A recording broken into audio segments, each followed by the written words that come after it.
دوست نے سوال کیا کہ نفس کو کنٹرول کیسے کیا جائے۔ نماز پڑھنا چاہتا ہوں لیکن کبھی 3 پڑھ پاتا ہوں اور کبھی 4۔ نفس کے بارے میں ایک اہم بات ذہن میں رہے کہ یہ آپ کا اپنا ہے اور اپنا نہیں بھی ہے۔ یہ آپ کا دوست بھی ہے اور آپ کا دشمن بھی ہے۔ اس میں ایک ضدی بچے سے لے کر ظالم دشمن تک کے تمام کردار موجود ہیں کہ جنہیں یہ بخوبی نبھاتا رہتا ہے۔ اس کا مقصد آپ کو گرانا نہیں بلکہ اپنا آپ منوانا ہے، لہٰذا کچھ حکیمانہ تدابیر اختیار کر کے اسے بآسانی کنٹرول کیا جا سکتا ہے۔ ایک تدبیر تو یہ ہے کہ آپ اگر اپنے فرائض کی حفاظت چاہتے ہیں تو سنن کا اہتمام کریں، سنن کی حفاظت چاہتے ہیں تو نوافل کا اہتمام کریں۔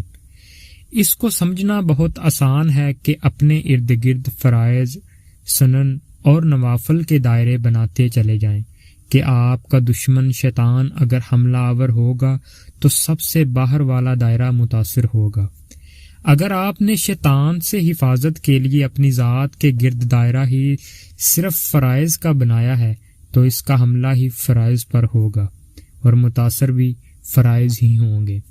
مثال کے طور پر اگر آپ تکبیر اولیٰ کا اہتمام کرنے والے ہیں تو کبھی وہ رہ جائے گی لیکن جماعت مشکل سے ہی رہے گی، اور اگر آپ جماعت کی نماز کا اہتمام کرنے والے ہیں تو کبھی وہ رہ جائے گی لیکن نماز مشکل سے ہی قضا ہوگی، اور اگر آپ بس نماز کے وقت پر پڑھنے کا اہتمام کرتے ہیں تو کبھی نماز قضا ہو جائے گی اور کبھی ادا ہو جائے گی، اور اگر آپ صرف نماز پڑھنے کا اہتمام کرتے ہیں تو کبھی نماز چھوٹ ہی جائے گی۔ بہت آسان ہے کہ اگر تہجد کے چھوٹنے پر افسوس کرنے والوں میں شامل ہیں تو انشاءاللہ نماز قضا ہونے پر افسوس کرنے والوں میں سے نہیں ہوں گے۔ اسی طرح کی تدبیر معصیت میں بھی اختیار کریں۔ اگر فحش ویڈیوز سے بچنا چاہتے ہیں تو موویز اور ڈرامے دیکھنے بالکل بند کر دیں۔ اگر موویز اور ڈراموں سے بچنا چاہتے ہیں تو وقت گزاری کے لیے مزاحیہ ٹاک شو وغیرہ دیکھنا بند کر دیں، اور ایسا مستقل طور پر کریں تو انشاءاللہ ضرور فائدہ ہوگا۔ اب اگر شیطان کا حملہ ہوگا بھی تو سب سے باہر والے دائرے پر ہوگا۔ دوسرا یہ کہ اپنے نفس کو یہ احساس دلاتے رہیں کہ اس کی مانی جا رہی ہے۔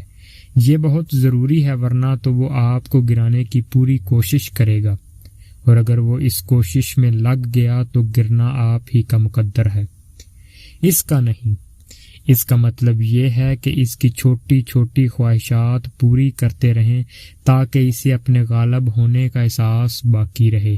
اگر نماز پڑھنے کو دل نہیں کر رہا تو اسے یہ کہیں کہ چلو پڑھ لو، اس کے بعد تجھے میگنم آئس کریم کھلاتا ہوں، یا وہ کھلا دیں کہ جس سے وہ خوش ہوتا ہے، بس اسے یہ احساس ہو جائے کہ اس کی مانی گئی ہے۔